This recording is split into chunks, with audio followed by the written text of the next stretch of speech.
Assalamualaikum warahmatullahi wabarakatuh.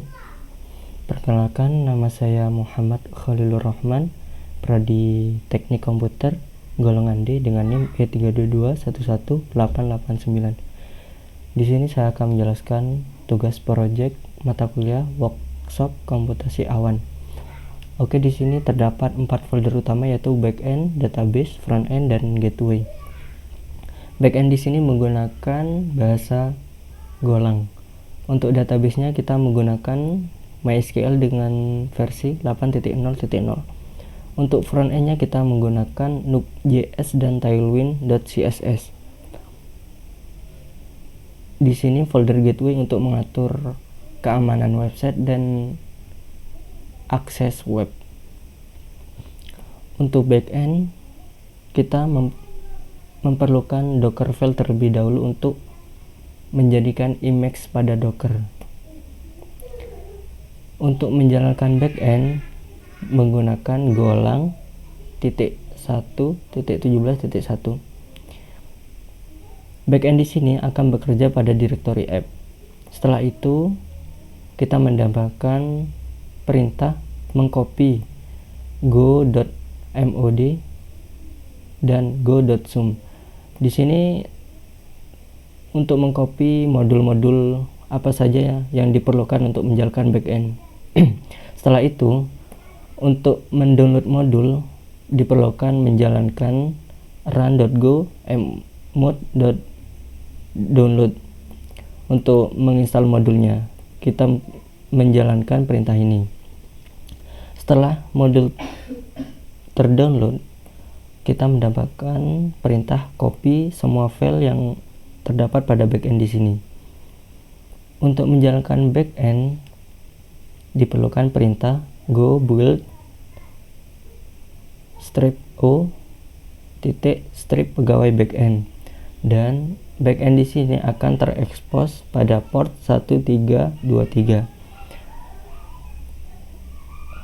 Setelah image dibuat, kontainer dibuat, maka akan dijalankan command, yaitu /pegawai backend.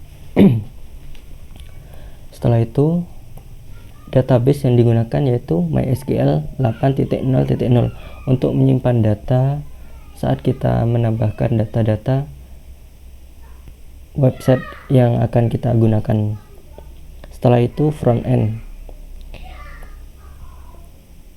Untuk menjalankan frontend di sini kita menggunakan Node dengan versi 14.16.1. Frontend di sini akan berjalan pada direktori app. Setelah itu mengcopy package JSON, kemudian mengcopy semuanya, kemudian menginstal npm terakhir, kemudian npm install di sini untuk menginstal modul-modul yang terdapat pada package JSON. Setelah itu membuild front-end-nya. Setelah itu front-end-nya akan terekspos dengan port 3000. Untuk menjalankan front-end-nya sendiri nanti akan otomatis berjalan dengan adanya command di sini, yaitu dengan npm run start. Setelah itu gateway di sini untuk mengatur keamanan dan akses web. Akan dijalankan dengan dengan versi 1.20.0, yaitu mengcopy ning.config localhost crt localhost key. Setelah itu untuk mendeploy kita memerlukan Docker Compose. Di sini terdapat 4 service, yaitu backend, frontend, database, dan proxy gateway.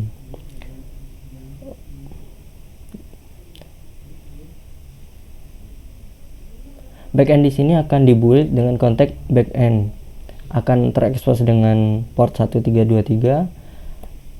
Maksud dari restart dengan value unstopped yaitu ketika image backend ini berjalan, kemudian PC kita atau server kita tiba-tiba mati kemudian kita hidupkan, kita tidak perlu melakukan start kembali image kita. Dengan adanya perintah ini, image kita akan otomatis berjalan ketika tiba-tiba mati ataupun server kita mati. Environment-nya DB host yaitu DB dan terintegrasi dengan DB database. Front end akan dibuild dengan konteks front end, akan terekspos dengan port 3000. Untuk restartnya sama saja dengan halnya dengan backend, terintegrasi dengan backend, dan backend database dibuild dengan konteks DB, diekspos dengan 3306. Environment-nya yaitu MySQL root, password yaitu root. Proxy gateway dibuild dengan konteks gateway, portnya 8080 443 443. Restartnya unlisted sama halnya dengan database, frontend dan backend. Dengan label compose service type load balancer.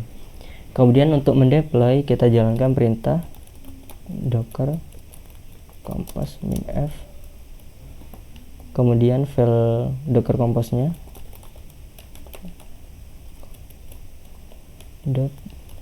.yaml min d. Dikarenakan sebelumnya saya sudah melakukan deploy, di sini hanya mengupdate. Untuk melihat hasil yang telah dideploy, kita jalankan perintah docker image. Terdapat 4 yaitu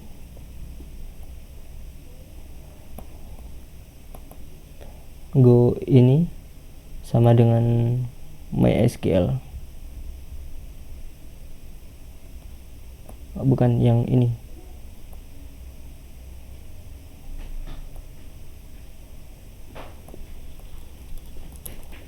Kemudian kita jalankan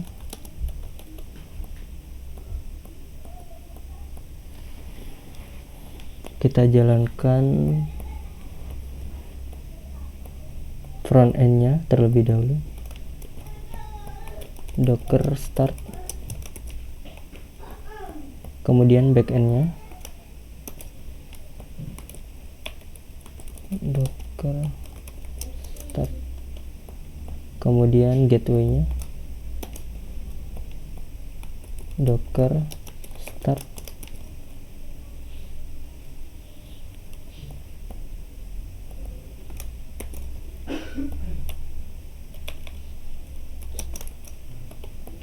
kemudian DB-nya. Hasil dari deploy tadi terdapat 4 kontainer ini. Kemudian kita cek apakah sudah berjalan semua. Oke, ini sudah berjalan dengan status. Kemudian kita coba akses websitenya pada localhost.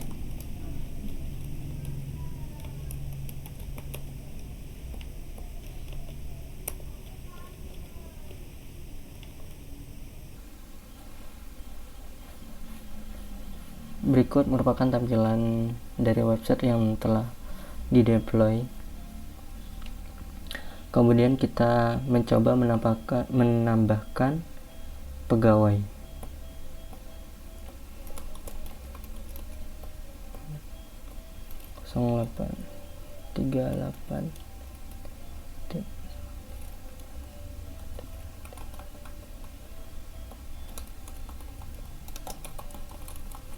Kemudian kita submit, berhasil mendapatkan pegawai. Kemudian kita kembali ke home, kita cek. Ini merupakan pegawai yang telah kita tambahkan tadi.